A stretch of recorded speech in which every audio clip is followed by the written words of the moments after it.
Hey, thanks again for tuning in to yet another episode of the Conversation Podcast here at Mccurdy's Comedy Theater. We are in actually the first week of December 2019. Me and Les had to take off for this past podcast for this week, so we missed out on an interview or discussion with Dennis Blair, a very funny guitar comic. And this week we're actually going to pull up an old one we filmed way back in June with Lynn Koplitz, our headliner. Very funny comic from New York. She actually opened for Louis C.K. when he was in town, and very seasoned from New York as well. And our other comic, our feature comic of the week, Jason Salmon. He's also from New York. Both these comics are hilarious. They know what they're talking about. They've been through it all. And please give it up, Lynn Koplitz and Jason Salmon.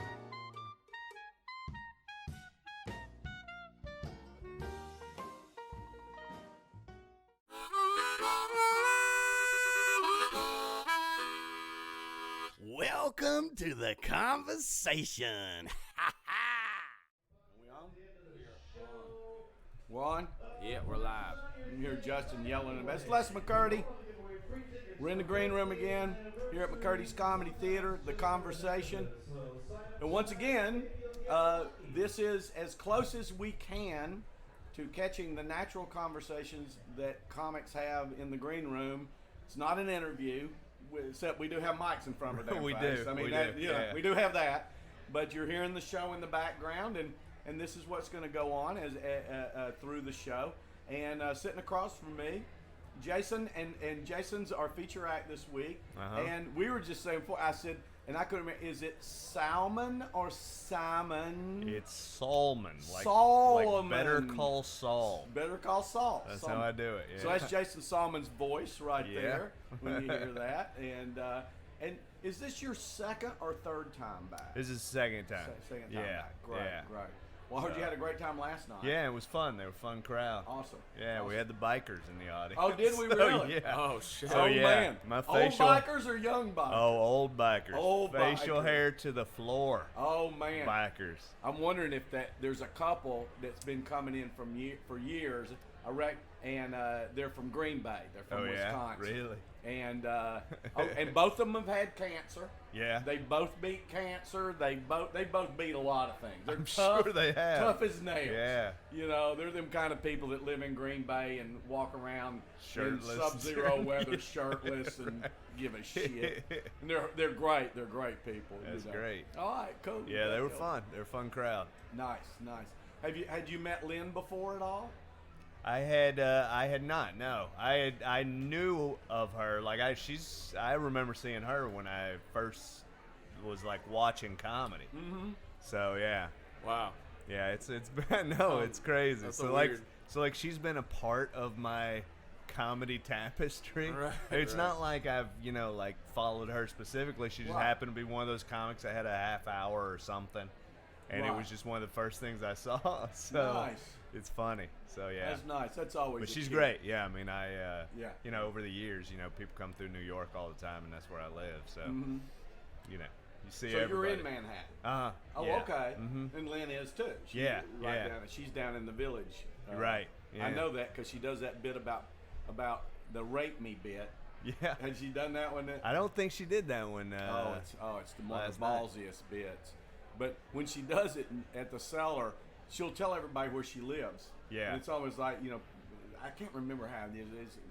It's something about, women are worried about getting raped or whatever, and she's like, she goes, I'll rape a rapist. I remember I will rape a rapist. That is a funny bit. I've And heard then that. she tells where she lives. Yeah. And then she Yeah. leaves the window cracked open Yeah. and shit like that. It's fucking, I go, God, that's It's a really great bit, yeah. It really Yeah. is. It Yeah, really she is. She's aggressive. I like that. It's fun. It's fun to watch. She's one of the few comics where I was working security, and this was a real problem table, and they were right up front, and they wouldn't shut the fuck up. And I Yeah. walked up, and she literally pointed at me, and she goes, "Nope, I got this. You go hang out in the corner." And I was like, "Okay." And she goes, "Nope, I don't need you. Just go." And I was like, "Okay." And then she just ripped them to shreds over and over again. It was Yeah. amazing to watch. Yeah. Oh, absolutely. I didn't have to do Absolutely. anything. I was just chilling. Do you work at the cellar at all? No. I'm on my way trying to get in there. So that's it's my next Lynn step. might be helpful. I know it. It's true. That might help. This is the podcast that's going to get you This through is the one. to the cellar. I know it. Because they all listen to good. this for sure. I'm sure they do. What are you eating there? This is a spinach salad. All right. I needed some roughage. Yeah. Yeah. There's a restaurant right around the corner Okay. called Mediterraneo. Okay. All Italian run. Food's wonderful. I eat over there a lot. There's a lot of good restaurants in this area. I Oh, walked God. through it, man. I was just looking at menus on. I'm just. So we got all these people moved down here, retired and stuff. And they Right. got money and they I don't know it. cook.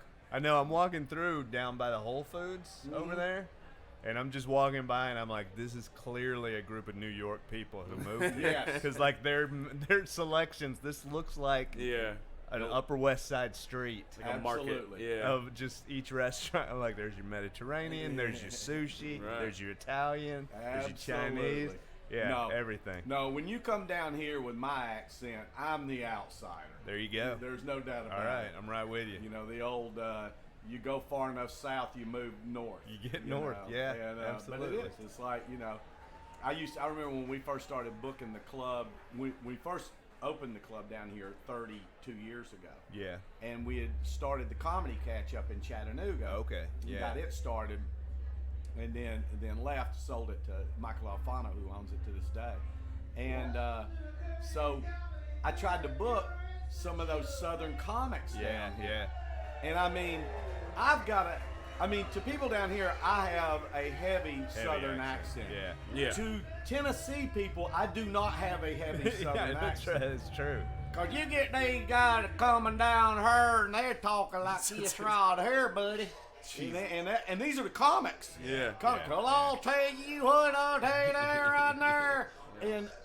And I mean, the audiences are they're staring at them, wanting to like them, Right. and right. going, can't I got no understand. fucking idea. I don't have a clue as to what this guy's even. I'm catching it. It's like they're listening to somebody who's Scottish or Right. Irish. It's like my girlfriend watching The Wire. Yes. She's like, I don't know what they just did.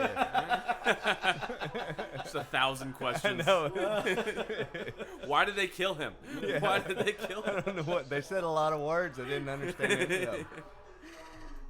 That's hilarious. That's the best analogy I've heard yet. Where you from originally? I'm from Texas originally. Yeah. So I've got the whole Texas hook. What part? Dallas area. Oh, okay. My whole family goes west, so it's just like Dallas is the most metropolitan. Yeah. And then it just gets flatter and drier. Right. Yeah. Right. I've avoided ever making that drive from one end of Texas to the other. It's I crazy. understand you It's think crazy. it'll never end. Yeah. No, when I was in college, I went to a spring break at South Padre Island, which is at the southern tip of Texas, and we met some guys from Wisconsin, and they said when they hit the tip of Texas, the northern border of Texas, they were halfway there. That's how far that is. Oh, shit. That's how far that That'll is. put things in perspective. Yeah. And that's going north to south. That's going north Isn't to it south. bigger? Yeah, East to west. east to west. If you hit the tip of that of one end, I think it's about the same. Yeah. North to south and east to west. Forever. Crazy. Yeah, it is nuts. Yeah, back in the day, there was that bunch that came out of Houston. Yeah, like when I Bill got Hicks started. and With that Hicks crew, and yeah. Ron Schock and Yeah, Carl Falkenberry yeah. and Jimmy Pineapple and Brett Butler and Kennison and they all Yeah, that's came out right. of that area. And over the years, it's like of the Texas comedians, it seemed like most of them were out of the Houston area, not Yeah. out of the Dallas area Yeah. for some reason. Yeah. I don't know particularly why. I mean, that just happened to be. I mean, especially that stretch of time, man. It was like a boom in Houston. It was. Yeah. Yeah. Is that where you started doing it? No, started in New York City. Oh, did you? I went up there with an engineering job, hated my job, and became a traveler. Nice. Nice. So you have an Yeah. engineering degree? I do. It's pretty rough. For my parents. Yes. No, it's good. Yeah. They're How old are good. you? 38. Oh, okay. Yeah. It's all right. You still got time. No, I hadn't. Your parents are like, he can still change. I know. They know. They gave up on that. That's good. Dude, I got them to give up on that. That's the greatest thing I've ever done for the them. first break, yeah. Yeah. I started out as a comedy team. My buddy Ken, and that's the way he had a degree in education and special education, and he was already successful, a principal of a school for handicapped children and a workshop and all this stuff. And then he got into the comedy. Oh, his parents were just distraught.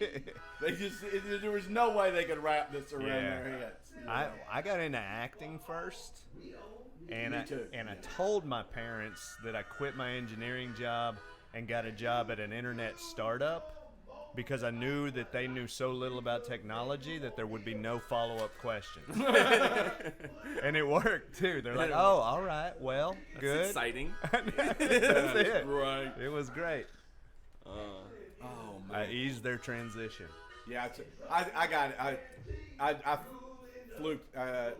I'd been in and out of college, and then I fluked into the acting department. Did you? Yeah. And ended up with a theater degree, and then you know, know? and that was 1980, 81. Yeah. And so as soon as I got out was when all the comedy clubs started opening. There you up, go. Between 81 and 86, right in there. And so I just right place, right time, and Right. it was just a way to make money. Yeah, You right. know, acting jobs weren't steady, Yeah. and this comedy thing seemed to be a steady paycheck. Yeah, You know, if you had yeah. a car, and so And I'm the flip side. I make most of my money acting because I do a bunch of commercials, nice. and so the comedy stuff Really? can supplement that, which is great. Nice. You know, so it's good. Y'all carry on. I'll do 10 or 15 and bring you up. Okay. I think, 25, 30. Right in Sounds there is good. fine. Sounds good. Thank you. That would be a funny way to like measure your career. Is like, oh, what stage are you in? Like, oh, my parents just now are accepting that I'm not going to do anything else with my life. It's I like- think you can with a lot of parents. You can measure it that way easily. Yeah, I have a joke about that where it's like my dad doesn't support me at all. Like, why? Because he's a good father. Yeah, That's right. why. Yeah. Because he needs you to fly or fail Yeah. on your own. He still believes in me. Right, Like, that's my true. mom's super supportive Yeah. because she's a terrible mom. That's what, It's true, man. It's Giving I up. think my mom always said, she said, "Look, you never asked me for money, right. and that's why I never worried about you." right. So I mean, Exactly. and I always worked like crazy, Right, right. because we never had, we weren't rolling in money ever. No. So I always knew that was part of the program, I think that's so important for not just comedy, for anybody. Like, you got to feel the struggle. Yeah. I think you got to have a certain level of desperation Got to in right? there. It's got to be in the mix. I remember somebody told me an anecdote about Bill Murray. Right. One time he said I worked at this bar, and they didn't pay me much at all, but they gave me free alcohol, and I will never forgive them for it.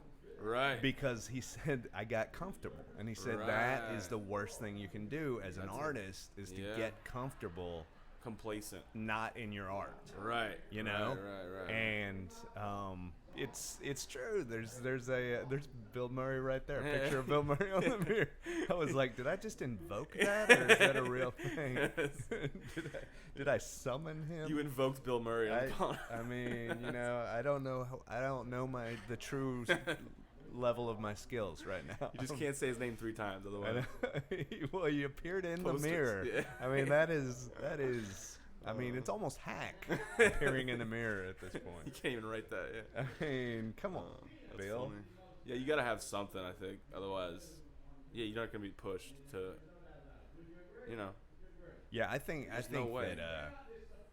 that the fear of failure can have a lot of different effects on you, but if you're at all driven to succeed, it's going to have a movement forward. Yeah. And that movement might be in a different direction than you thought was forward. Right. But sometimes you can't plan it at all. It's right. just- And that's the thing. I started doing comedy because I had done everything else. I had acted. I was doing improv. I was doing an improv show regularly with an improv group in New York City. Holy shit. I'd done sketch, and I had done I'd done TV, I had done commercials, I'd done everything at that point, and I thought, you know what? If I'm going to be a performer in New York City, I should experience what it's like to be on stage with no one else but me responsible for what happens. Right. And I was like, all right. So I tried it, and I sucked. You really? Awful. The great thing about New York, though, is when you go to an open mic and you're awful, there's probably at that open mic someone who is not just awful but borderline insane. So you will not be the worst. Right, you might be one of the worst, which I was. Right. Actually, it was an awful open mic. I chose the right open mic because I'm like, well, I'm not the worst. I mean, there were a lot. There were a lot of people who I'm like, this is not good at all. Right. You know, had I gone to, I mean, there are open mics that I will periodically go to open mics now, and I would say 70% of the comics have really funny ideas at the very least, you know. Right, exactly. But the one I went to, I would say maybe one. Wow. Maybe one was serviceably funny. Oh, wow. And maybe I can't recall if there was one. Right, you don't even remember. Yeah, and I mean, in retrospect, I look back and I'm like, oh, that was a garbage open mic. That was just one of those open mics, because in New York there's a bazillion open mics. You could go to 7, 8 open mics a night. That's crazy. Yeah, which is, but the great thing about it, and that's more than there was when I started. But when I started, you could go to a lot in a night. And the great part about that is you could just work your material. So I would go to Texas when I first started, and I would try to find an open mic, and they had like one almost every night. There were probably 4 open mics during the course of a week. Oh, wow, and so I would go to like 2 of them when I was home for a long week or something. Yeah. And I would see some people who I had seen the last time I was around, but I was significantly better than them. Just from going to New York. Just from going there. That's crazy. And now I go there and I headline, and they are still doing open mics. And it's just like, it's because I accelerated. Everything I did was accelerated. Right. I mean, Which the other thing is when you sense. do shows in New York, you're doing shows. There's a guy who has a half hour on Comedy Central, and a guy who has an hour on Netflix, and a woman who's, you know, I mean, you know, it's just crazy. Yeah, the competition level is insane. You never feel like you've arrived in comedy in New York City, because there's always somebody who you look at and go, oh, that person's better than me. Right. I need to work harder to be better. That's good, though. It's great. It's great. It's, I mean, because the fact is, you never will. For every year I get under my belt, so does every good comic that's got 10 years more than me. Exactly. You know, and they're great for a reason. You know, and that's the thing. We shouldn't be trying to race anyway, though. Like, no, and that's the thing is it forces you to do 2 things. One is say, it's not about passing people. Right. It's about continuing to get better. Exactly. Because if we all continue to get better, this just gets better. And comedy gets better. And comedy is better. Yeah. And so it forces you to acknowledge that, and then every time you see somebody, you're like, but I need to get closer to that than I am, you know? Yeah, you don't want to go the opposite direction. Yeah, right. And you know, it does. I mean, there's times that I'll go on the road and I'll have a great weekend somewhere, and then I'll go to New York and I'll like go to do material somewhere, and the guy before me, I hear his material, I'll be like, oh man, I gotta get better a writer, you know. And then there's other times I go up and I'm like, all right, yeah, that was really, I'm moving, you know, you can sense it, but it's constant. And it's the struggle of it that forces you to, you know, blossom. It's a pressure cooker. Yeah, it is. It's a pressure cooker. I think that's why the whole Houston scene boomed at the time it did, because you had so many people in that same scene who were just like, you're going and watching them and you're saying, oh, Brett Butler, she's amazing. Oh, Bill Hicks, he's killing it. Sam Kinnison's doing this. You know, you're looking at all these people, and that helps a ton. Yeah. I mean, you can motivate from within, and you have to have some element of that, because as a comic, you're going to be doing a lot of stuff solo. Yeah, exactly.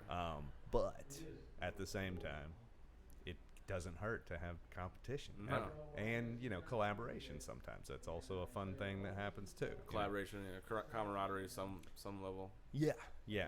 and it's push each other. Yeah, I think that's a great thing that comedy gives. That you know, I mean, even though you are competing in some way, in a basic level, because you know you're sort of competing for spots, but then you know you get to a point when you're not even competing for spots anymore. Yeah. Like I'm competing to get spots. Right. Exactly. With people, because I'm not at the top of the New York comedy scene by any stretch.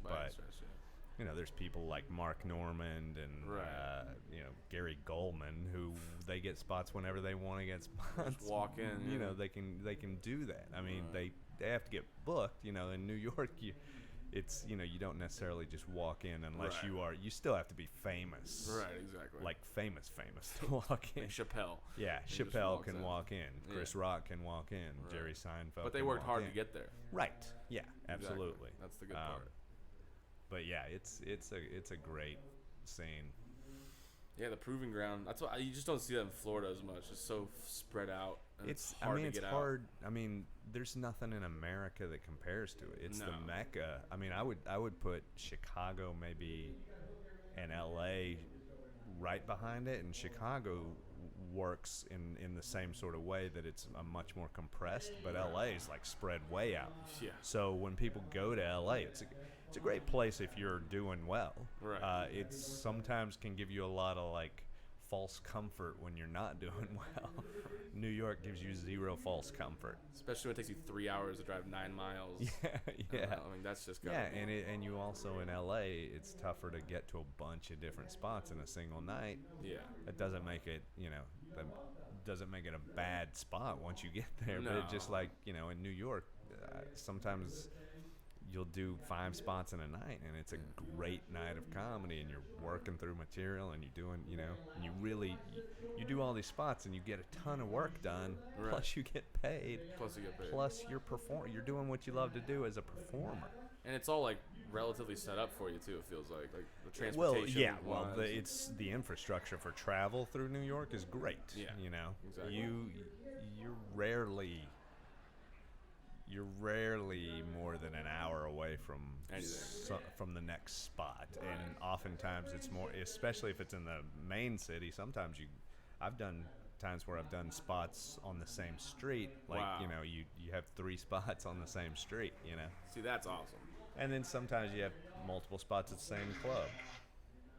So yeah, some comic was trying to explain to me like the feeling you get when you're up for the 3rd time in one night. Yeah. Like you're hit this like flow state almost. I'm just trying to. Yeah.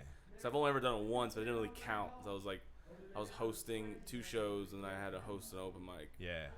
I was hosting the whole way through, but I did feel like be honest with you, the 3rd show I was kind of like just exhausted. I was a little over it. Well, a little bit too, though. That's part of it. Is you're just like, I'm going to work. Right. You know, and that's part of the thing. Is that sometimes when you're on stage, you're so basking in the fact that you're on stage and people are listening to you that you can get, and that an element of that still plays into your head. Yeah. Forever, you know, a little. Yeah, that's what keeps you more involved, so probably. the newer you are, and as you age out of that a lot. Right. But there's still components of that where you're just like, hey, this is sort of cool. But like the more you can make it be you on stage, having fun, performing, but also doing work. Right. The more productive that becomes. But when you do 3, 4, 5 sets in a night, it's really hard to not sense it as work.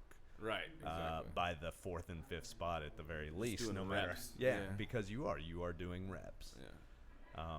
And you know, then if you do that regularly, you start to like really make use of that in between time and making notes and changing jokes, and you'll probably, if you're doing it right, you'll have one joke. If you do 5 sets in a night, you have one joke that you do 5 times, 5 different ways. Right. And by the 5th time, it is a much better joke than it was the first time. So in a single night, you've made magic out of words.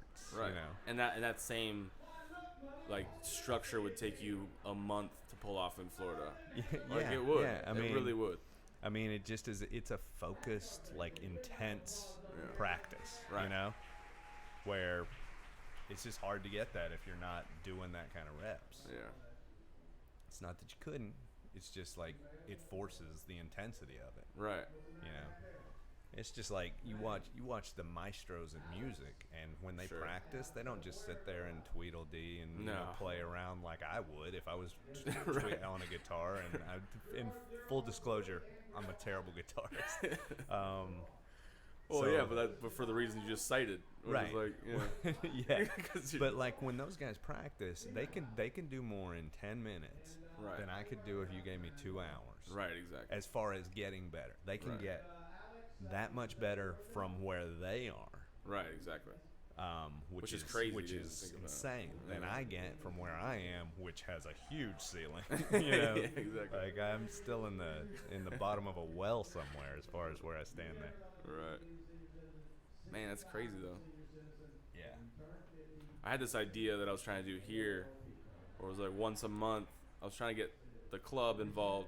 There's this one restaurant. It's like right down the street. It's like perfectly set up for like a room for comedy. And then there's one right above this place actually, and it's like upstairs. And it's not as good, but it'll be good for like a late night spot. Yeah. And I wanted like once a month. It's like the comedy crawl. Yeah. So it had 3 different shows, all working like different times, so that if you really wanted to, you could make every room. Right. And then just have it one night, and then like somebody was telling me it's like impossible to pull off. And like you have to get like 3 hosts, you wouldn't make money off of it. There's a documentary coming out. There's a comic in New York that did, I think he did 30 spots in one night. Jesus. And it's the record. Right. Because I think the previous record before that was like 13 spots in So one night by Steve Byrne. Oh, okay. This Steve guy's Byrne. name is Aaron Berg.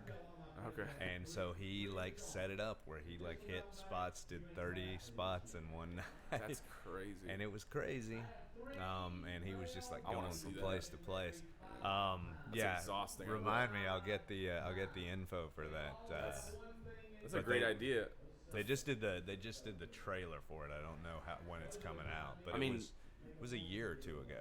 Just 2 years. Just to like schedule it, let alone having a film crew, let alone like that's impressive. Yeah, to say the least. Like even if it, it's crazy. And of course you have to do it on a weekend because you gotta get early spots, you gotta get multiple spots at same clubs, you gotta do this, you know, go up the east side, go up the west side, go. And you can't do the same room. I'm guessing. Do the village, you know. Yeah. Well, how early are shows in New York sometimes? You can. There are some shows that are as early as like 5 in New York. Holy shit. Sometimes, not always. As a rule, if you're doing house shows, they don't start till like 7 or 8. Right. At a given room. But like you have rooms where you have like hybrid shows. Okay. Which are like, you know, it's sort of like a lot of the people are open micers, and then like 2 or 3 are booked comics, and they have audience come in, like junk like that. And then a lot of people produce shows there, and so if you're going to produce shows on a weekend, you have to produce them before the regular shows start. Yeah, because you have 5 o'clock and 6:30 shows, so you have people having happy hour type shows. Right. Yeah. Which sometimes pull in a lot of people to a room. So, you know. And an interesting crowd, I'm sure, too. So, I mean, I'm sure that he really, I'm sure he really worked the numbers on that. You have to plan that out. You can't just, like, follow me and see if we can make it. I have no idea when I'm going up. That's one of my favorite parts about doing this podcast. I used to have it, like, where like this was all closed off, so it was real hard to walk around, and like I'd have comedians like ducking underneath the thing and like army crawling across the floor and shit. And I'm like, and then they would get all the way up there just to figure out I was doing another bit, and I'm like, I told you. Yeah, it's gonna be interesting.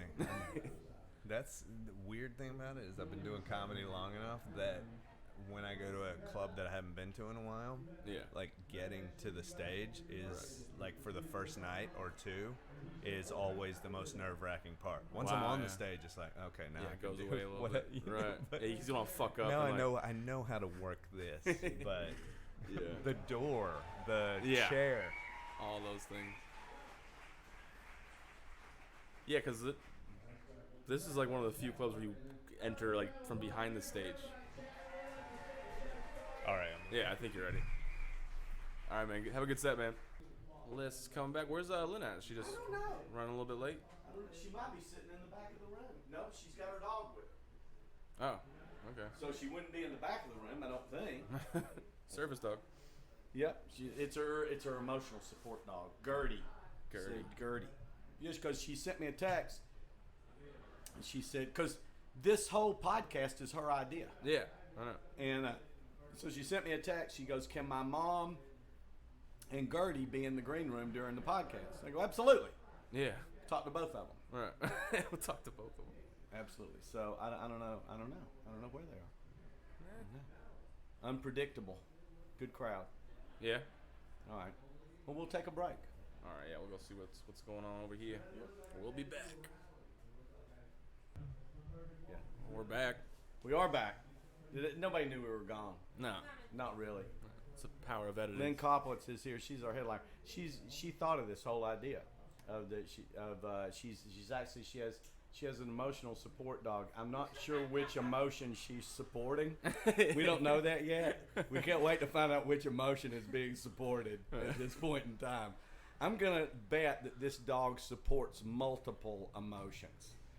Am I there's correct? no better way to get somebody to come over to the microphone than start talking about their mental health. I don't think she really needs that dog. You're not, they say that you're not allowed to ask people what the dog's for, but no one ever said you can't just comment on what you think the dog's for. No, exactly. You could just make I'm up pretty stories. sure she's got all kinds of problems. She needed that dog a long time ago. Oh man. Yeah. But backing up a little bit, this podcast called The Conversation was your idea, and what it was the last time you were here, I told you that I'd do a series of things where I actually interview a comic after the show on stage with the audience that just saw you, and you went, "I won't do that. I wouldn't go back." You go, "I ain't doing it. I ain't going. Once I leave stage, I'm not going not coming back back. out there." Hell no. No, that ain't happening. And then you said, "Wouldn't it be cool?" And I've never heard of anybody doing it. If the green room where the conversation was just mic'd, and you're just catching as much as you can their normal conversation. Now, remember you saying, "I'll bet." Even though they know they're mic'd, they'll forget that they're mic'd, and just talk. So that's what we've tried to get as close to as we can with a mic in front of your face. And we've had the most wonderful conversations in here. I mean, really. I think it's a great idea because, like, at the Comedy Cellar, how many times has that Comedy Cellar table been on in the movies, all over the place, like shows being based around that table where we all sit while the show's happening and just talk to one another.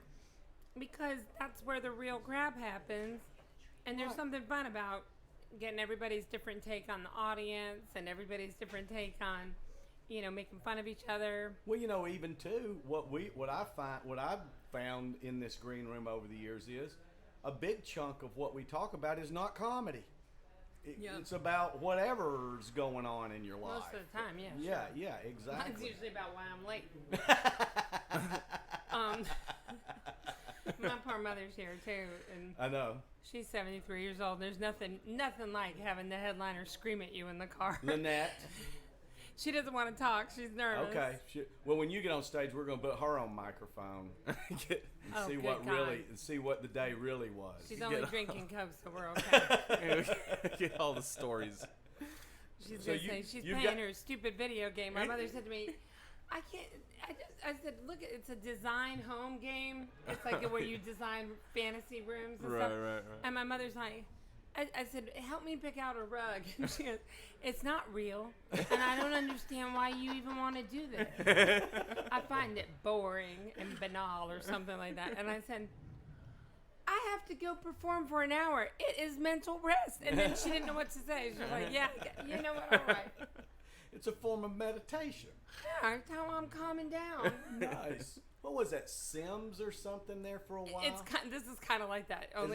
Only it's with like real home decor. Yeah. You decorate these rooms. You'd love it. It's really fun. But you'd end up buying. What would happen is Pam would end up saying, course. "Oh, let's get this." Because you can really buy this stuff in real life. Well, there you go. Well, we just over the past year and a half, we just remodeled our house to get it just us, make it a fun house. Got it. And I mean, it's only been maybe 3 or 4 months. Are you going to try and bring that ugly chair back? No, I didn't. No, I can't. Your ugly gesture chair. It's on stage. It's still on stage. Yeah, well, Of Pam course. Mccurdy has so much taste and style, and then that ugly gesture chair. I love that gesture chair. You know I do. You know I do. It was like it was made for me, and I found it in a consignment shop in Fort Myers. Of course you did, because some Yes. other wife said, "Get these rid of this motherfucking chair."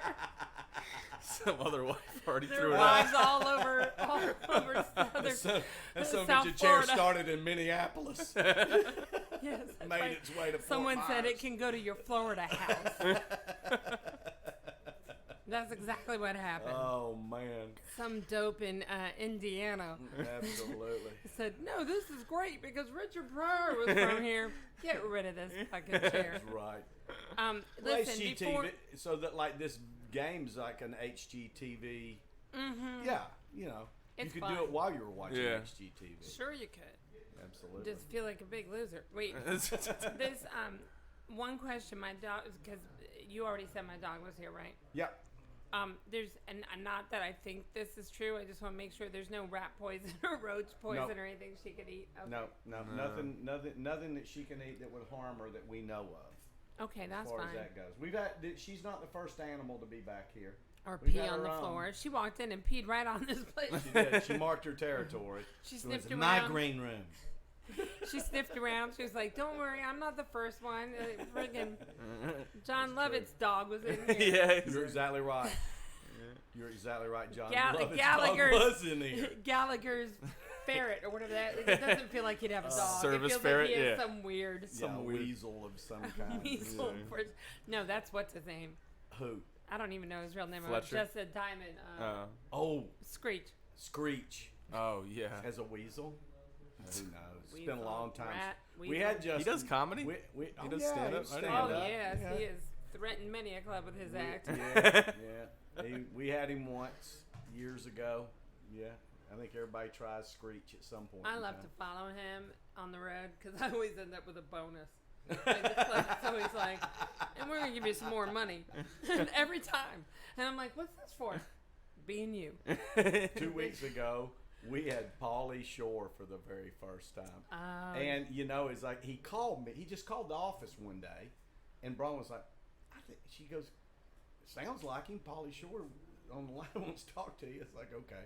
And, of course, his voice is just as Pauly Shore as you can imagine. Oh yeah. And Did he do an act or did he just do his credits? That's what he well, usually yeah, that's does. right. Well, he said, he goes, why have I never played your club? I said, I don't think anybody's ever called. You know what I mean? I said, I don't know if you got an audience down here. Maybe. I don't know. You know, so let's try a one-nighter.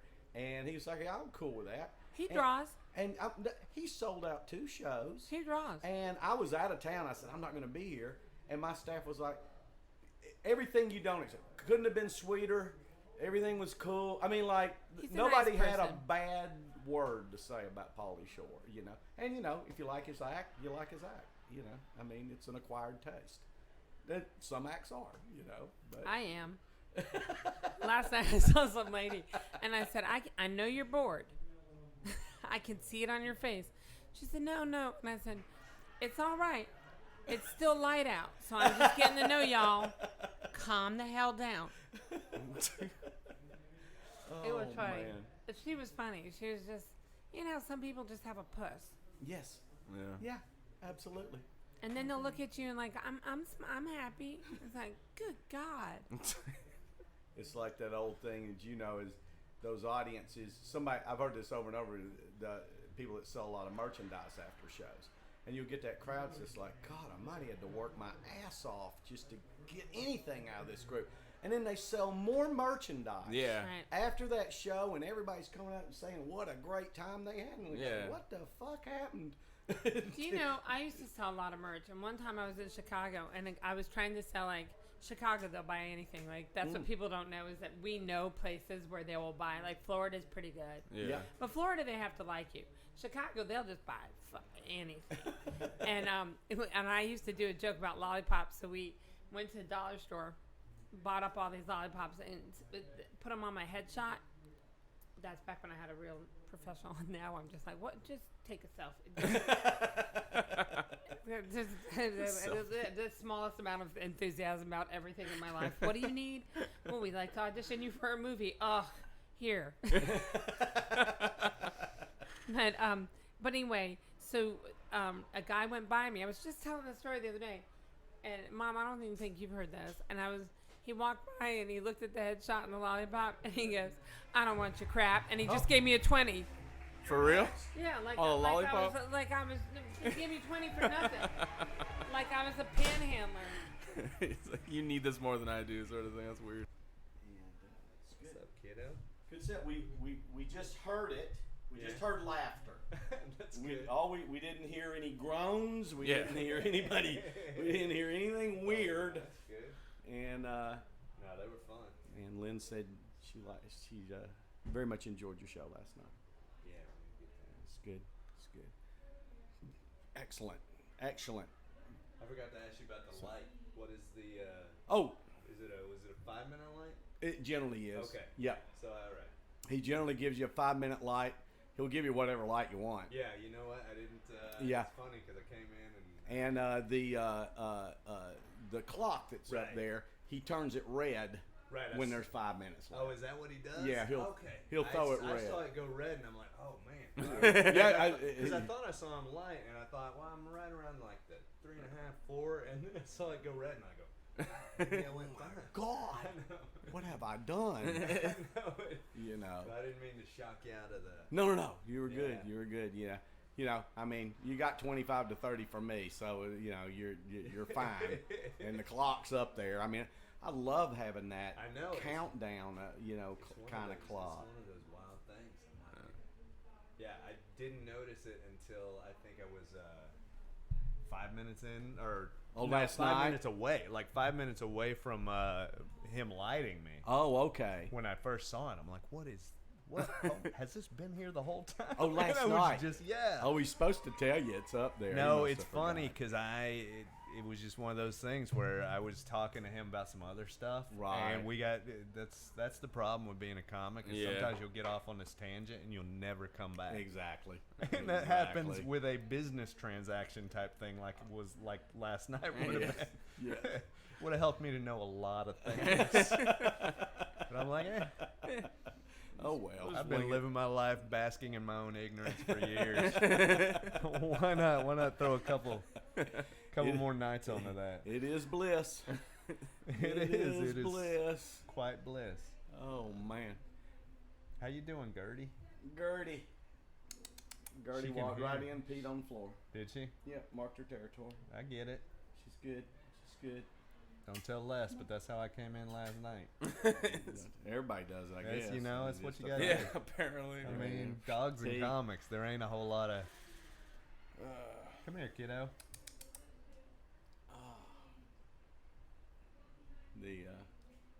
So the women's soccer Yeah, we won 2-0. won again today. 2-0. Avenged. Sweden beat us, knocked us out of the Olympics, right? Yes. I think. Yes, So, correct. avenged. And when I looked at the other day, when I looked at what are the favorites, just because I hadn't really done that, Right.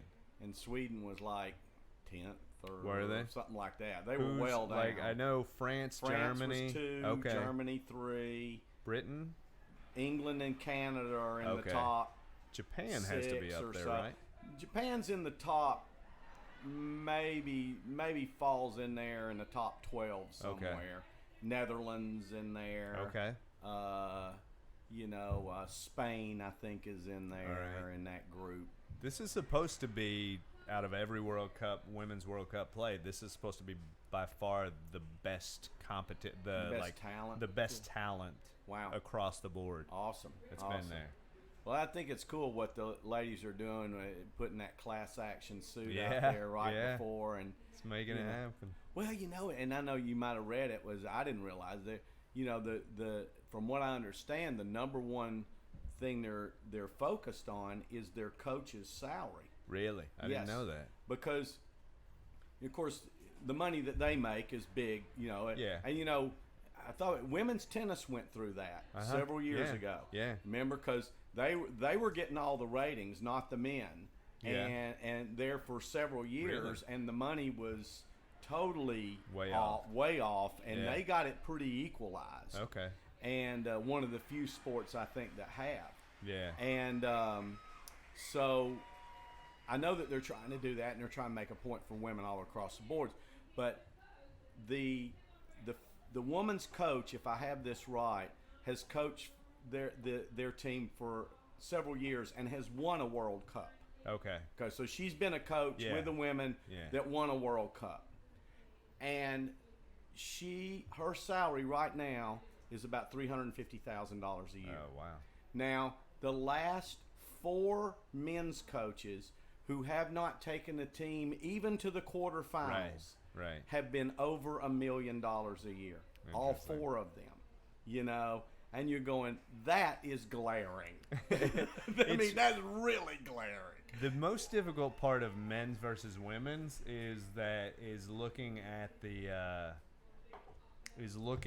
level of competition that they're facing. Yes.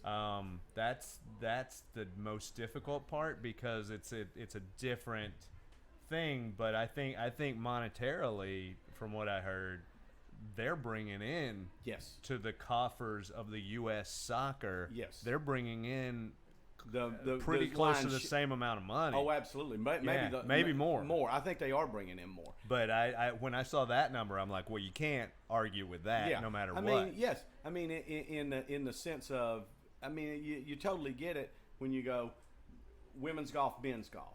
Well, a women's tournament, a LPGA tournament. I mean, you got the PGA Championship happening right now. I don't know what the purse is. It's going to be one of the largest. Right. But maybe it's $1 million, $1.5 million. Yeah. I'll have to look up and see.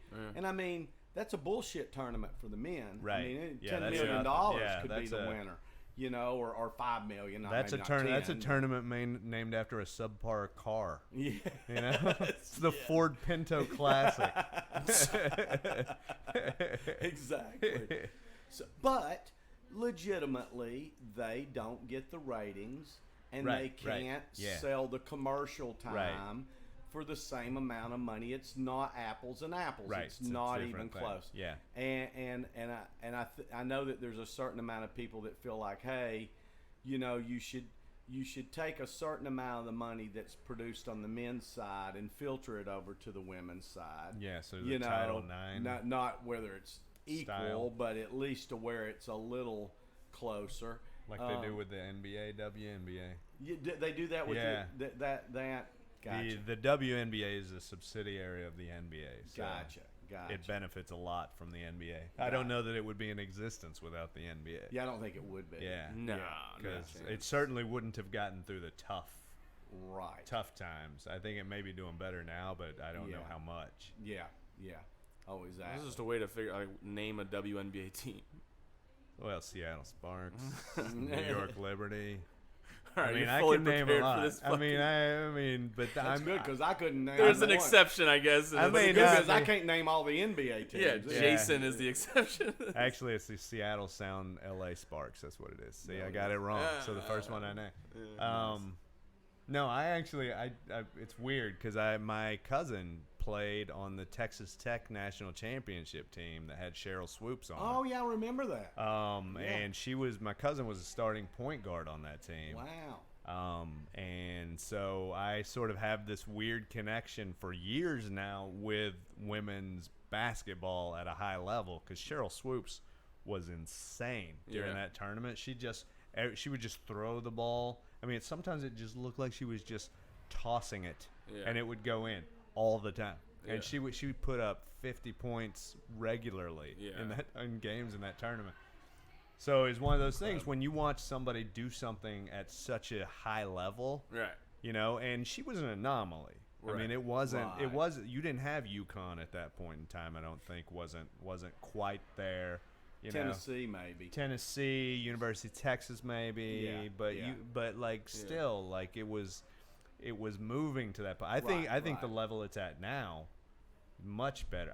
Because you got Stanford and Notre Dame and UConn. And UConn. You got 10 teams in there that are absolutely. But it seems like there's usually about 3 or 4 that just dominate. Right. Baylor's one that's regularly there. Absolutely. Yeah. Mm-hmm. Wow. Yeah.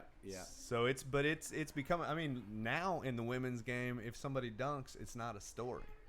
Right. That's a huge thing. Right. That's like the you level. have women nonchalantly dunking the ball. Right, because the first That's a different world. the first dunk, Front page news. yes, was not that long ago, was it? No, it wasn't. I mean, I don't, unless there was one that I just don't know about. Like, Yeah. I think one of the first dunks But was like Candace Parker or What, 5 years ago? maybe a little more than that, but not Yeah. much. Yeah, Less than within- 10. Less than 10. I was thinking the same thing. Yeah. too. Is it the same height too, right? Yeah. It's, Same 10, height. it's a 10-foot Right. basket. Yeah. Right. And yeah. That's awesome. Right. Absolutely. It's insane. Yeah. Absolutely. You know. So that's a huge deal. But It is. It is. Well, I mean,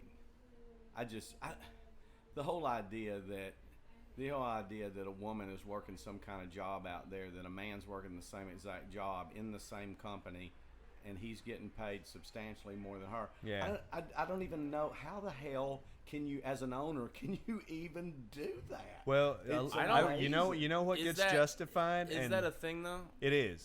I've heard like mixed reviews about that. Well, first of all, the 70. Are you talking about the 70% on every dollar? Well, I don't know exactly. You know, I mean, I think there's been some debate about the specific numbers. I don't know that there's been straight out debate that it's not a thing, that there's not a wage gap. And part of the reason the wage gap exists is because when a woman has a child, she has time away from her job and she loses value in that marketplace from a pure sort of supply-demand On market paper. Right, standpoint. right. So, like, there's a country, Netherlands maybe, no, maybe Finland. I forget it. Anyway, it's some country that likes to eat fish pickled. Probably Norway, I think. It could be Norway. I think they're But pickled like fish they elected a female prime minister. They were the first country to elect a female prime minister, and they have a parental leave program where all parents are given this leave when they have a child. Right. And what that does is it evens out the marketplace, because when a man has a child, he has the same sort of valuation as a woman, whereas in America, when a woman has a child, her value goes down. As a worker. I'm doing all these hand signals on a podcast. It's very visual I know. audio podcast. You guys will have to subscribe to the YouTube channel for the graphics of this. But hers goes down while a man's goes up. Right. So it becomes even greater, and I get the financial component of that. But I just remember that the numbers were skewed because it was across all jobs.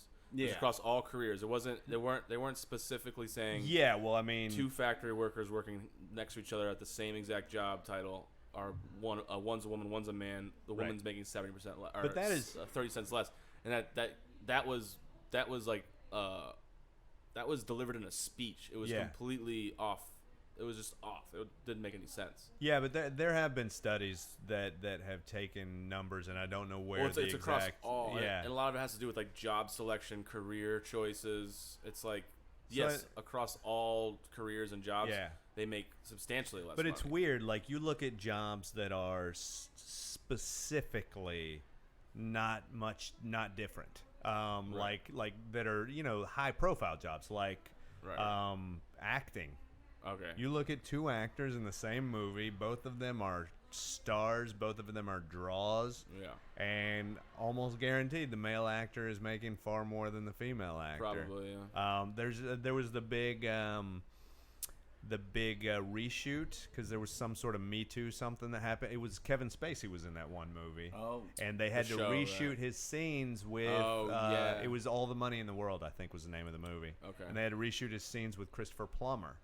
Okay. And so Christopher Plummer reshot those scenes. In the reshoot, Michelle Williams, phenomenal actress, star, she got paid, like, I forget exactly what the number was, but not much money, like thousands of dollars. And she may have gotten $100,000. I don't know if it was that much even. Right. Mark Wahlberg got $1 million to reshoot those scenes, and it was like, all right, guys, this is, you gotta have some, you gotta even it out. And I get, like, in those, you're sometimes dealing with agents. How does that even happen without a lawsuit happening? Well, that came That's once that came to be known. I mean, once that got publicized, especially in the fact that it was reshot because of a But they're because of a offering that. gender specific issue, Yes. because of a Me Too type Yeah. issue, it like the amplification of that incident became much bigger than taking it to court But- because Yeah. But did they give her Wahlberg more didn't money? even know. Yeah, and Wahlberg gave his money to a charity, Of a course he Me did. Too charity. He didn't even know. But that's Wow. that's the thing. But you know, is- But from he's offered that money though, right? Like they're. But He they're- was. I don't blame your him. agent I'm- cuts that deal. Yeah. That's Your what I'm saying, agent though. cuts that deal. But it's a deal though. It's not like a. It's not like you're not looking But at a why would spreadsheet. her agent? Settle I for mean, less. yes, Yeah. he's getting 10%. Yeah. You go, I'm sitting there as an agent. They got to reshoot. Well, guess what? I kind of have them by the balls a Yeah. little bit. They Right. have to reshoot Yeah. unless they're going to take. Unless I'm going to say a number that they're going to take her out of the fucking Yeah, movie yeah. and reshoot somebody else Right. in, and obviously, I mean, just by logic, I would think if I was her agent, Yeah. You I can would get a go, lot of money okay, in that. you're gonna reshoot. You're gonna reshoot. I want $2 million, and they go, well, there's no fucking way we're gonna give you two. Well, what are you gonna do? You gonna pull her out and reshoot the whole movie I for think- her? Well, yeah, we might. Okay, all right. Give me a number then. Yeah. Right. Like you give me, because you know it's always like all negotiations are based on you don't say the number Yeah. first. You Right, never right, want to say right, the number right. first. And you know, we've all gotten in those situations with salespeople, and I've gotten into it with agents. It was like, "What do you want? Well, what do you want? Well, I want a lot. What do you want? What do you want? You know." So, but see, to me, Yeah. I mean, these are agents that are. I mean, these guys are super sharp. You know what's They know the interesting deal. But with that's that with that specific one? What's interesting is that I think she might have gone into it, and her agent might have gone into it with like, look, we understand the gravity of why this is having to be done. And This is a we'll Me do Too it. thing. We'll do Yeah, it and they'll as settle for They it. We said their will- number first. yeah, and so That's I what I'm think saying though. That's kind of that's like that situation is far removed from like a factory worker. right, getting paid. but like you get that all the time. You get people being paid crazy different Right. wages in different But it's places. a different type of pay scale, right? It's like Sometimes, yeah. Sometimes it's discernibly. Right. I mean, it really happens to women in the workplace. Like if Sure. you I look believe at that. women in and I like think an where office we really place, see it is promotion. From Right. what I understand, is Yeah. that, you know, I didn't realize until something came up within the past year or two on this of how few large corporations and big companies in the world have a woman CEO. Mm-hmm. Right, There- yeah. It's like it's. Oh, I know what it was. Banks. really. There wasn't one bank, I don't think, in the world, not major banking system, that had a female Interesting. CEO, or I believe, or CFO. I mean, That was it that- was something glaring like that. Brings me back to that. I forget what the country is, but the Scandinavian country I was talking about that had all the women in charge. They had during the financial crisis, they had all but one of their banks went under. All but one of their banks went into crazy debt. They had to bail them out. Some of them failed, except for one that was run by women. Wow. Because they had made much more measured and thoughtful Right. choices. It was an interesting note. I was like, huh, that's a weird thing to throw in there. Yeah. When you take testicles out of the thought process, Have you seen the show Fleabag? no. Amazing show. It's a British show, 6 episodes a season. There's 2 seasons. You can Where do binge you it so see it? quickly. You can see it on Amazon Prime. Okay. They've got it's like 25-minute episodes, so you watch all 6 episodes. It's like watching a long movie. Right, right, So right. easy binge. Fleabag. Yeah, she's really funny. She's funny, but it's dark too at the same time. Really, really good. So is it just stand up? No, Oh, no. it's her. She basically the premise is she's sort of self-destructive, and she's always done all these self-destructive things, and she's sort of going through love life and all this stuff and all of her life, but at the same time her best friend has just committed suicide prior to the first episode of the first season. Got it. And so she's also dealing with this grief, and she's trying to run this cafe that her and her best friend opened together. And she's dealing with her family, and her stepmom is played by Olivia Colman, Okay. who just won an Oscar. Yeah. Amazing show. Wow. But there's this Kristen Scott Thomas has a guest starring appearance in the second season, And she tells a story. She says women are functionally built for pain. You know, a woman goes through all these hormonal changes and her menstruation and all of these things are geared for pain, childbirth and all these things. And men are not, so they have to create their own pain. So that's why men start wars, and that's why men do all these destructive things to create their own pain. Women don't need that pain because they've got it built into their infrastructure. Interesting. It's such a great monologue. I tell my female friends, I'm like, if you want a great monologue for an older woman, you got to go transcribe that thing. Brilliant monologue. Yeah. Awesome. But it was so true because it is. It's like we sort of just, we're like, oh, what do we want to do? You know, where do we want to hang our testicles Fuck this country up. Yeah. Right. Yeah. Right. Yeah. Right. We went and saw a play last night. There's a little theater here in town that was started by a bunch of young actors. And because here in Sarasota, we have 4 equity houses, and then we have 5 community theaters. Really? Because of the senior population that supports I guess so. But it was a little bit of, you know, how many times can you see Carousel redone? Yeah. Which, by the way, when I saw the Tonys and saw that new Oklahoma, I cannot wait to go see fucking Oklahoma now. Did you see that? No, I haven't, because it's so hard to get somebody to go with me because there's this snobbery around Oklahoma a little bit. I know. And I want to go see it because that's the first play I ever did in school. Did you see the Tonys? I did, yeah. So you saw what they did? I saw what they did. It's incredible. Yeah. I go, why don't they do that with all those old plays? I know it, You yeah, know, really because it's modernize them. Because it's Rogers. Oh, God, yeah. I mean, when I saw the Tonys. It deals with race and... Yeah, it modernizes what all sorts Oklahoma of is things. now. Yeah, And, right. And, of course, the lead actress is, she's in a wheelchair. She can't walk. And she won the Tony. She's the first handicapped person to ever win a Tony. Wow. You know? And she's incredible. Yeah. But you know, that with the theaters here, well, this little urbanite theater they opened up, it's a little, I don't even know if they can put 100 people in there. Yeah. You know, maybe 60. It's a black box. Okay. But their whole thing was, this is a theater arts town. And it is. We have a world-class opera. We have a world-class symphony. We have a world-class ballet. I mean, they really support the arts here.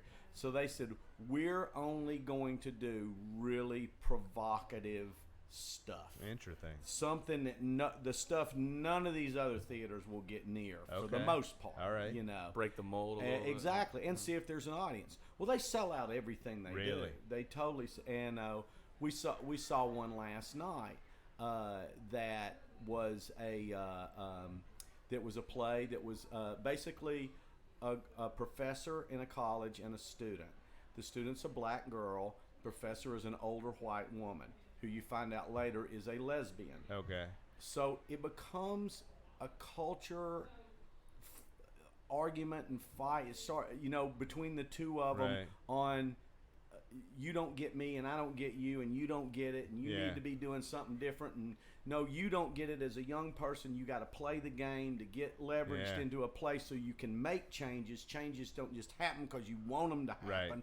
Because, and, you know, even where you go, you're right, you're not wrong, but you have to learn to play the system to make shit.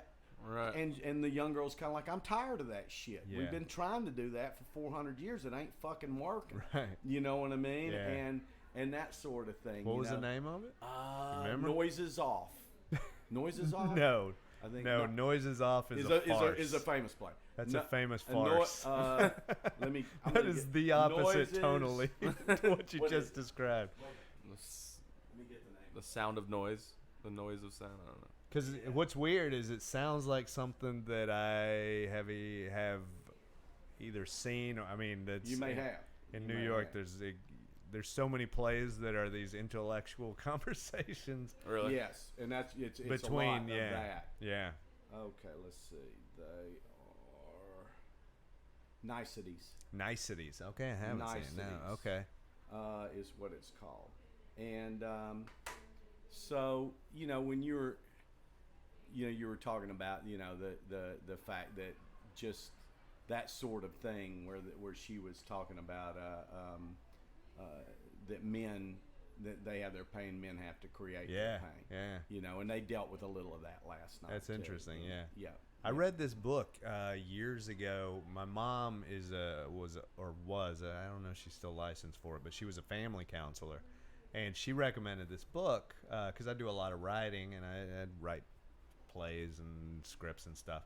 And she said this is a great study of womanhood. This is a very accurate, and it's called The Female Brain, and it's by this woman. She's a neuroscientist, and she talks about the chemical change in a girl's brain from infancy through menopause. Right.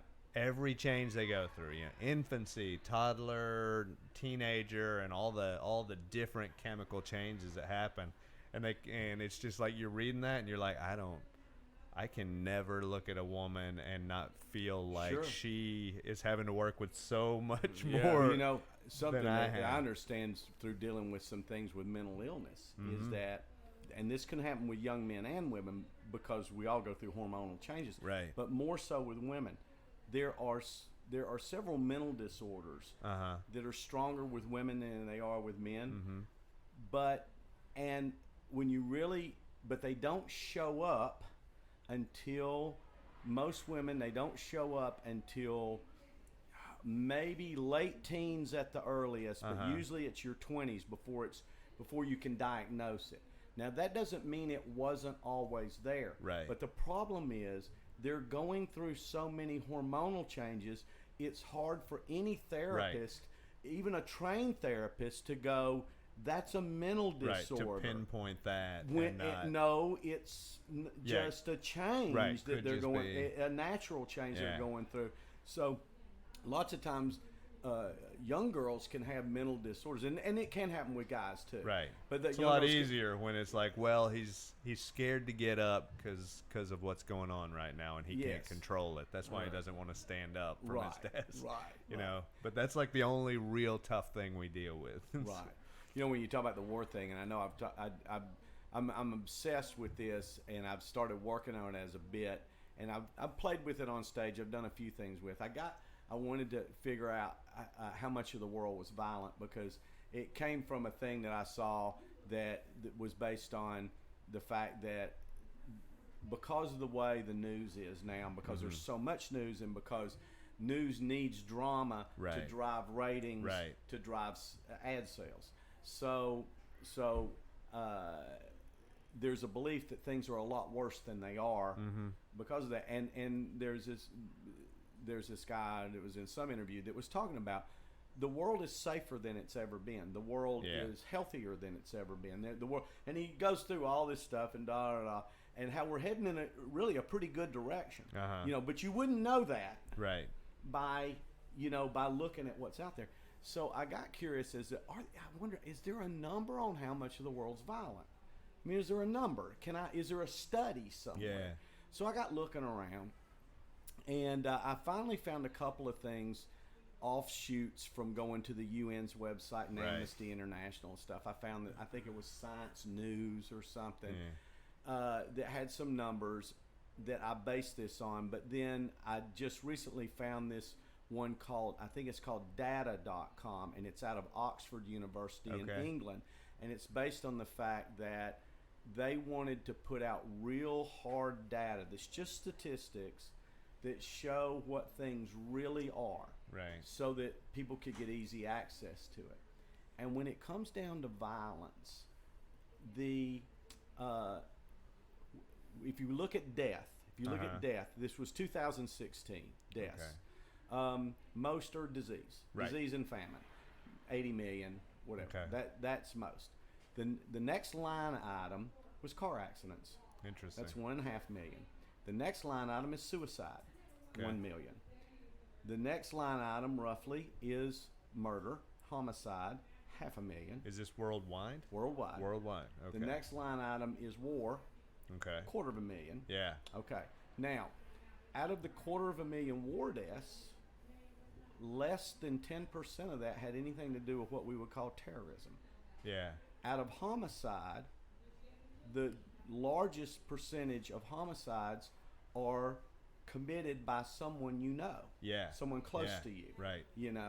So, and then suicide outpaces homicide twice. Oh, yeah.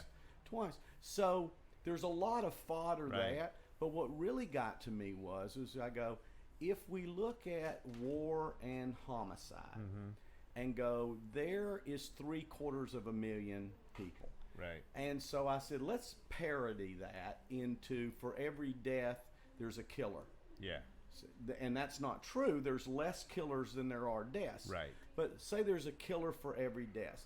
And let's beef it up to 1 million. I go, Right. let's say there was a Go 250,000 people that full million. wanted to kill Yeah. somebody, didn't get a chance. Yeah. Right? So let's say it's 1 million. Let's Right. even number. That's really padding it up there. Yeah. 1 million. So there's your violence. That's human on human. I am willing to kill somebody. Right. And will and did. Yeah. Okay. 1 million. 7.3 billion is the population. So that means the percentage of violent people in the world is 0.007. Yeah. And you go, when you look at that number and you look at how much of a problem, how much stress that 1 million people puts on this earth. Yeah. How does 7.3 billion motherfuckers allow that small number to even exist? That blows my mind. How do our numbers are so magnificently larger than that 1 million. Right. Like we could stomp on it like a bug. You would think. If it were obvious. You would think. Yeah. You know what I mean? And I'm just really playing with that because I don't think, and I'm really trying to find out if those numbers are real. Yeah. You know, if those are really solid numbers. It's like interesting it's not as because obvious as you know. I sometimes when all the election stuff was going on, I would sometimes go out and I would go to a crowd, where I would go, how many people in here are scared of MS-13? And you get some applause and stuff or whatever, however they would respond. Yeah. Applause seems like a weird way to do it, but that's usually how people talk. We're terrified. We're like terrified. I don't know that it's worse than woo. That's even worse. But I would say that I go, how many people are scared of furniture because that has killed more people in this city than MS-13. So Right. you should be terrified to go home to your dressers. Yes. Yeah. Instead of listening to Sure. people Yeah. purport things that you should be afraid of. But you're right. And that's Fear and drama That's drives right. ratings, That's right. and news is entertainment. And you go, they've got you afraid of ISIS.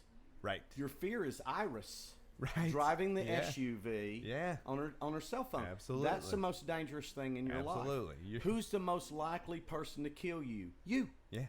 Yeah, You are it. Yeah. Yeah. Absolutely.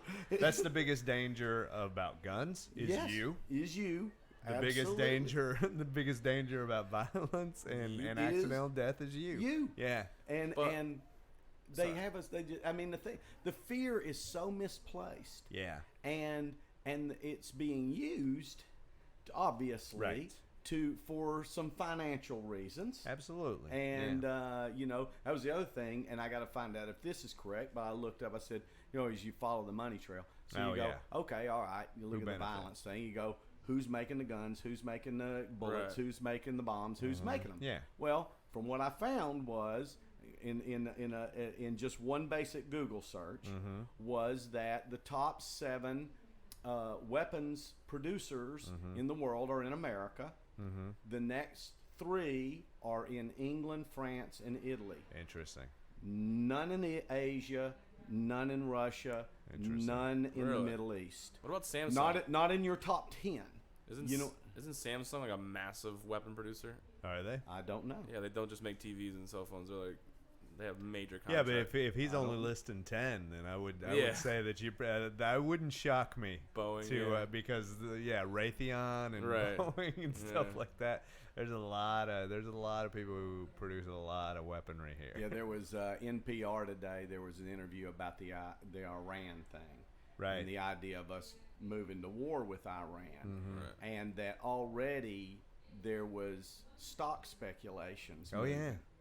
towards Raytheon and on maybe that's something good to get into if we think we're heading in that direction. And you go, that's sad. I know the shit. craziness about it is that's tragedy or fear drives those things. Yeah, it does. I mean, when the Challenger explosion happened, Right. I read this great book. It's called Wisdom of Crowds, and it's the thesis of it is that sometimes in order to find an answer, if you just aggregate all of the information from different people who are somehow connected to the question, that a lot of times if you can somehow aggregate that without actually anybody getting the absolute correct answer, you can sort of pinpoint the midpoint of all their answers, and you can do it. And this literally, the first example the guy gives is that they lost a ship, and the ship had sunk somewhere in the ocean. And they asked nautical engineers, they asked people who had been involved in the construction of these ships, they asked the people who designed these ships, they asked people who knew that big swath of ocean where they were going to be searching. They asked all these people, where they thought their best guess as to where this thing would have sunk. Right. And they took each of those points and literally just dotted them along the ocean floor. And they found this pattern. In the aggregate of that, they came to the midpoint, and I think it was 100 yards from the midpoint where they did. Wow. And so that was his first, his first backing up of the thesis. But what he said in that is that the stock market is a good aggregate of financial thought. Right. Yes. And he said that after the Challenger explosion, just from all of the people who had seen what had happened and knew anything about spaceships and how things had been going, the stocks of the people who produced the O-rings, anyway, the stocks predicted what the problem was. Before they actually discovered it, the stocks of the people who produced the specific problems areas went down. It was the O-ring. It was O-ring. so weird. Yeah. Wow. So it turned out to be like a clerical error, right? Oh yeah, there was some sort of because it wasn't built for that kind of heat. Something happened but engineers reported it, and then secretaries and people just it just got lost in paperwork, and they were like, yeah, we should probably look at it, and then it just kind of got lost. Oh, I mean the tragedy of how simple of a mistake it was is it's awful. It's insane. Sure. But there's a lot of deaths that happen from simple it is mistakes and impatience. Right. Just basic impatience. And how much tragedy is from people not willing to be not really patient, just a little patient, a tiny bit more patient, just a tiny bit. Yeah. I mean, it's probably amazing. There's no way to figure that out. Louis C.K. used to have this great bit where he was like, just don't do your favorite thing. He said, sometimes in life, just don't do your favorite thing. Do the other thing. The next favorite thing. He said that's the problem is we keep wanting to do our favorite thing always. Yeah. He's like, and it's not what it is. It's like just take a moment. Just let somebody go in front of you. Just do this. Yeah. Just be a tiny bit more patient. Exactly. Just don't look down at your phone while you're going across a road where cars are driving. Exactly. I gotta pee. This is good. It works in all certain areas too. I remember times where I was just mad at somebody for something stupid, and I just took a second to not text them that angry message or to not make that angry phone call, and I was like, thank God. What am I even talking about? I have a big policy of because I get into Facebook fights with people and stuff like that for fun, right? Arguments. I mean, I do like a good argument. So if somebody really disagrees, I'm like, all right, I'm gonna engage them. You know, it's like sport. Yeah, I mean, there's a sport to it. I'm a big fan of a good argument. But my thing is I keep it civil. And sometimes it's, especially when it's on Facebook, you get somebody jumping onto it who's not civil.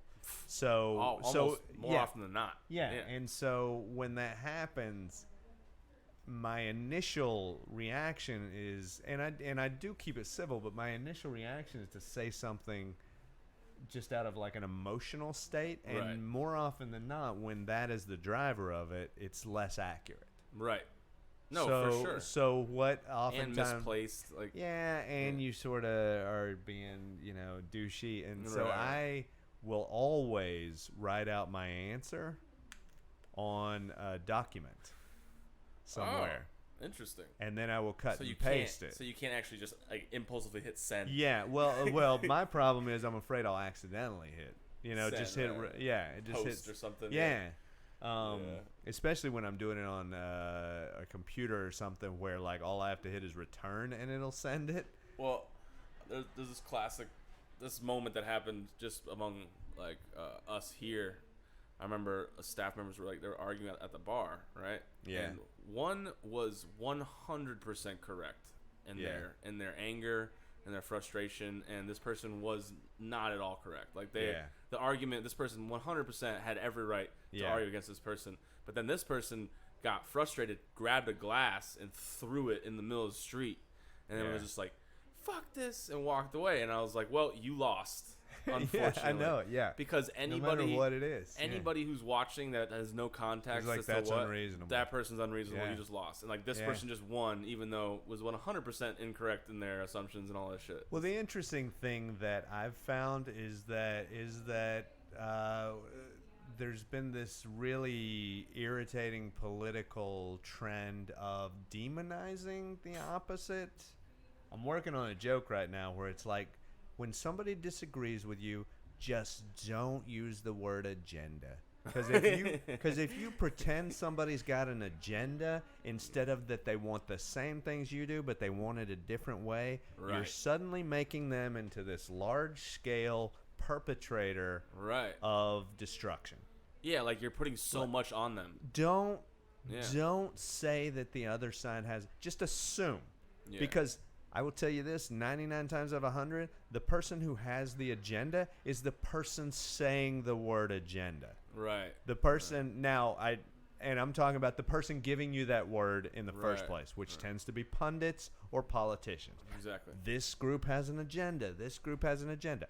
Republicans in Congress have an agenda. Democrats in Congress have an agenda. Anybody in political office has an agenda. Otherwise, you wouldn't be there. Literally. Yeah. Beyond that, no. Organizations can have agendas. Right. Groups of people that you generalize probably don't. Right. Like if you're saying gay people have an agenda, white males have an agenda, black women have an agenda, probably not. Probably not. Most likely not. And nobody's that well organized. Yeah. Right? And if it's your friend Teresa who you disagree with, she certainly doesn't have an agenda. She's got things to do. She's just got a schedule. And you're annoying when you say she's got an agenda. But like there's this whole thing about people demonizing the other side. And demonizing, my thing is I'm going to be civil, I'm going to be thoughtful, I'm going to disagree with you wholeheartedly, and hopefully at the end it's like, hey, we disagree, but the discourse has been civil and I appreciate it. Right. And hopefully that's what we walk away with, so that the next time you say that group of people are destroying America, you'll realize that I'm in that group of people and that you're lumping me in with that. Yeah, and you're so if I can just get you to go, well, maybe he's not destroying America. That's all I want. Because you're being so short-sighted by just doing that, just by pushing one person. Have you ever seen that the T-shirt with the gay agenda on it? It's so funny. It's like it says Monday, be gay. Tuesday, be super gay. Wednesday, eat tacos, and then it's like Thursday, be really really gay, and it's all it is. It's like a calendar. And it's just like it's a good troll, which troll is t-shirt. Which is 100% the gay agenda, ladies and gentlemen. To be super gay. Except that tacos, Taco Tuesday. Contrary to the straight version of tacos, which happens on a Tuesday, the gays want to make taco a Wednesday thing. Ladies and gentlemen, that is your real threat, and they are ruining America with these crazy. Outlandish I stuff. kid you, because no gay is going to go anti-alliteration. There's no gay with any sense of lyrical aplomb that would go against alliteration in any agenda. So that's ridiculous. It is true though. My mom's the one who actually taught me like the 24-hour rule. Like if you're pissed off at somebody and you're angry, you sit for 24 hours. Yeah. If you're still angry, You probably have a reason to be. Yeah. Probably not, but probably. Yeah, I mean, the fact is, anger is a response. It's a human nature. It's human response. I get that, that thing. Being angry at people, I mean, being in a relationship has taught me that angry is not. It's usually a manifestation of many things. For sure. It pisses my girlfriend off because sometimes she'll be furious at me and I'll just start laughing and she's like, why are you laughing? And I'm like, look, I know that you couldn't be this angry at me if you didn't love me so much. Right. I'm like, there's no way that you right. could not value me extremely and be this angry at me. That's a good point, though. So it's one of these things where I'm like, look, I get it, but anger is silly. It's silly. It's normal. Yeah. I mean, look, so is pooping is silly, but Right. I'm not saying that it's wrong. No. But it is. It's silly. It can lead to wrong things. It's just a dumb thing. Yeah.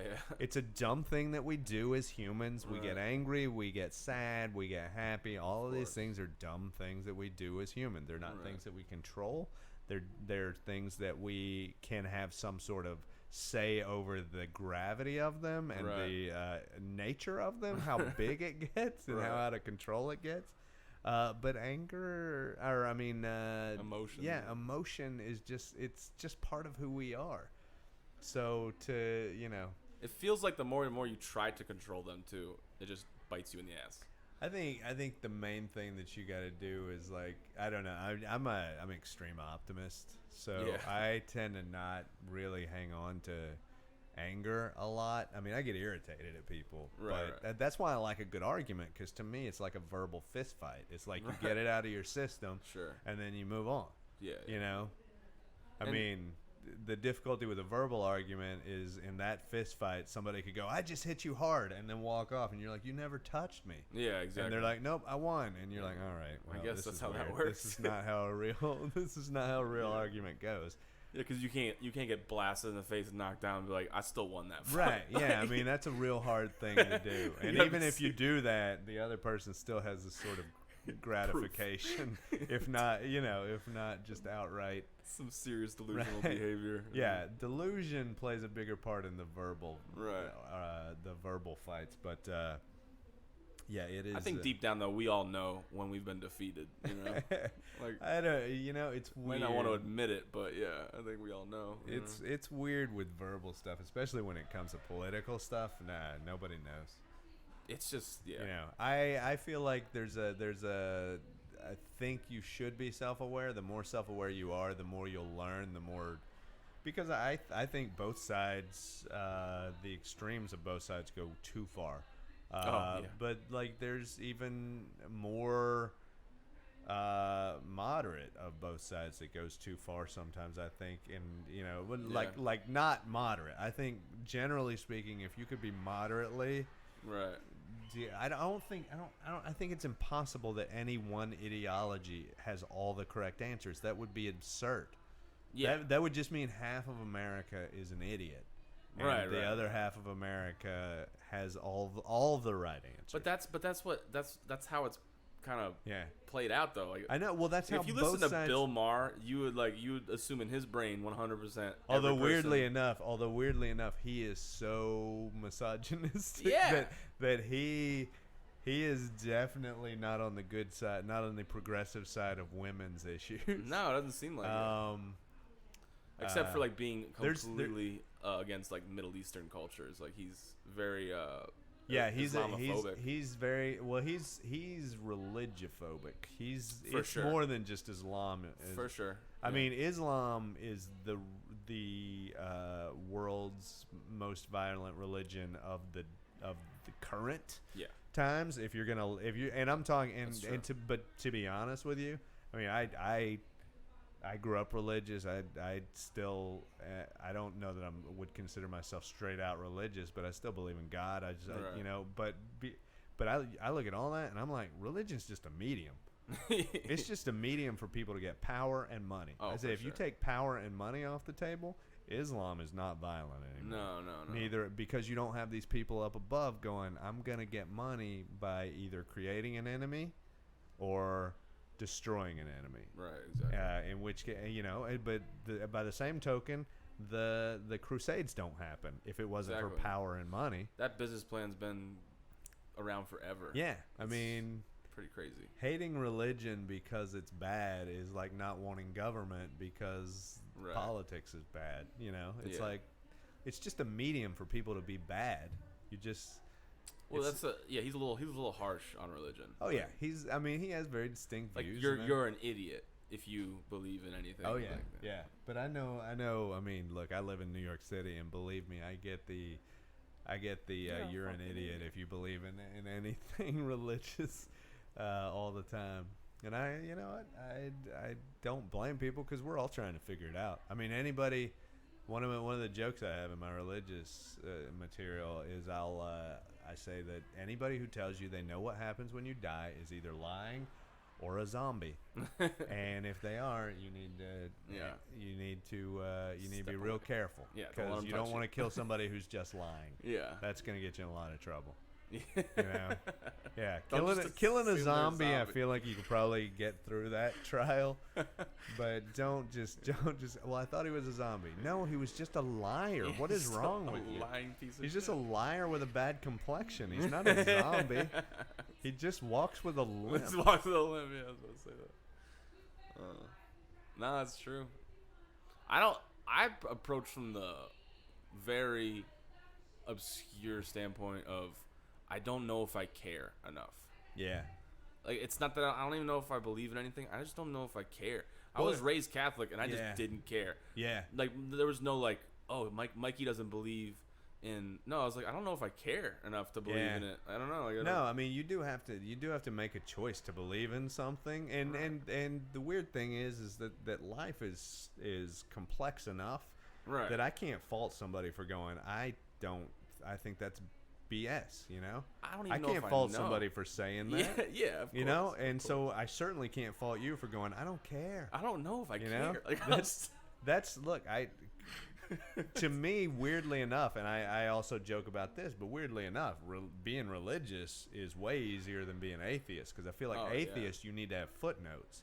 Being religious, you're like, no, the greatest guy in the universe, we're just friends. Exactly. We just so like that's all you got to do. I'm like, of course, put a pin in that. I'll get to that. That lends itself to no homework. Yeah, exactly. As an atheist, I feel like you gotta you gotta research articles on science, and it's based atheism to me is like based off of just trying to disprove religion. That's all. Like, that's all. Yeah, a little bit. It's basically saying that, hey, I think there's enough science that we can prove that there is no God, which is, oh man, I'm just like, that's just too big of a ceiling, dude. I just want to prove that. I mean, I gotta be honest with you. If you didn't tell me, I couldn't tell you that there was hydrogen in water.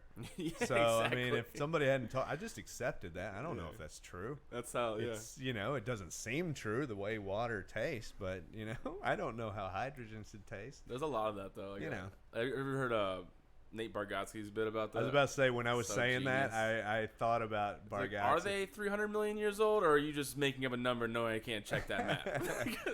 The Bargatze, because weirdly enough, I have like a similar style because it's a southern. I mean, he really leans into the stupid. I sort of go, look, I'm gonna look like I'm stupid, but I'm gonna say stuff that's not clearly not stupid. He's way better at sort of leaning into that stupid thing, but he's so good. He's good. But when I was saying that thing about science, I'm like, this is starting to sound like Nate Bargatze's bit. Well, it's just a good bit, and like that's the thing. Is like that's in my head now. Yeah, that's why it's such a good bit. Yeah, exactly. It's because I literally think like that now. Yeah, you're like, wow. I'm like, a very good point. I mean, do I know that? Like, I don't know that. I don't know that. I think the better bit that he has in that vein is where he says. Where he talks about how little he knows that if he went back time travel, he doesn't know if he could prove he's from the future. Like, that is so great. They're gonna have cell phones and stuff. Like, how are they gonna do? Like, I don't know, satellites. What's a satellite? I shouldn't have said that word. Yeah, that is such a great bit. I'd be less successful than I am right now. That's so true. Funny. It's funny because it's like it's rooted to me, like those types of bits that he does are like rooted in like the self-deprecating, where you almost want to be like, okay, it's just like it's like easy laugh, like hack, like ha, me, but like it's actually like really well thought out self-deprecating stuff. The beauty of his stuff is that he self-deprecates, but in a way that's universal. Because a lot of comics take the opposite approach of making fun of a thing that's in front of them in a way that's universal, or like in like Seinfeld style, where it's just like, hey, did you ever think about this? Yeah. Which is also universal, but it's oh, yes, of course I did. I just never wrote it down and made it into a bit. Yeah, exactly. You know, and that's why Seinfeld is such a genius, because he's basically just standing up there and giving the id of everybody's brain this articulate edifice, you know, in which to say jokes. And Nate, on the other hand, is just being the id of everybody's brain. Right, exactly. You know? Seinfeld's like, look, I'm the lawyer for the id. Yeah. You know, and Bargatze is just like, nope, I'm just the id. Yeah, I'm just and they both do it so well. So well. That that's what's beautiful about comedy, is you can... That's what I love about comedy, is when I think the greatest comedy is when you hear something, and Bargatze's bit changed the way I thought about stuff like that. But like Bill Burr's the best at this. When I hear something, when I hear a thesis, a setup to a joke, and I'm like, I don't agree with that. Right. And then he tells me the whole joke, and I think it's funny, and then at the end of it, I may not agree with it, but I will always think about the subject differently from that moment forward. Right, and that's it. Powerful. May not change my mind, but I will never not view it, at least in some way, in the context of how he presented it. He skewed it in some weird way. He's so good at skewing a thing and making you go, you know what? He's not wrong. Yeah. He's not wrong. Now, I don't necessarily agree with his thesis still, but that part is not wrong. You can't like 100% agree with Bill Burr, otherwise you're going to be a functioning psycho. Just like... It's too many fucking people in the world. You're like, kind of agree. But no, but I mean, all of his stuff, like there's some element where you're like, well, he's sort of right. Yeah. I mean... But you can't let him be right. Yeah. I mean, you can't run the world based on his bits. Yeah. God forbid there's a dictator. Yeah, an authoritarian leader somewhere that has just got the canon of Bill Burr on his playlist, like going, this is how I'm gonna take over the world. Kim Jong-un's just like obsessed with Bill Burr. That'd be hilarious. He's like, we're eliminating people so I can drive a tank through the streets. Shoot a bald eagle in the face. That's like that true powerful comedy though, where it really it sticks on you. Like, you just think about it. Like, and the beauty of comedy is that as funny and as great as that is, and as much as I aspire to that, I still have never watched America's Funniest Videos and not giggled. Right, exactly. And that is the dumbest comedy. That is a thing that I look at and I'm like, this is so stupid. Right. But over the course of an hour episode, and I fast forward through the commentator because it's Carlton now. He's doing it. Alfonso Ribeiro, is that his name? But that's the thing. It's just like, I don't care about the commentary. I just want to see the videos. That's like the equivalent of like memes today, though. Like they're so like, not memes necessarily, but like falling videos. Yeah. People getting hurt and stuff. Like, I can't. That's my one thing is I'm at an age. I can't do it either. I'm at an age where I watch people falling videos. I'm like, I can't watch people getting hurt. Yeah, like ridiculousness. There's certain people I can watch getting hurt. Hot people, it's easier. It's easier because their whole life, physics and gravity has been their chief ally. Has been their sidekick. Right. And then suddenly the look on their face when all of their sidekicks betray them at once, that's Shakespearean in the level of enjoyment I can get out of that. Oh, that's funny. But yeah, that's deep. I know. Well, this is what you get with a comic. This is all I do is think about things that are ridiculous in ways that I should be solving. Like if I was a scientist, I should be curing cancer. But I'm not. I'm a comedian, and I just have really deep thoughts on hot people falling. That's unfortunately where I am funneling my contribution to humanity. That's so true. They got like the sideways hat. You're like, this guy's a walking douchebag. Oh, yes. Yeah, and then he trips. You're like, oh, man, he deserved that so much.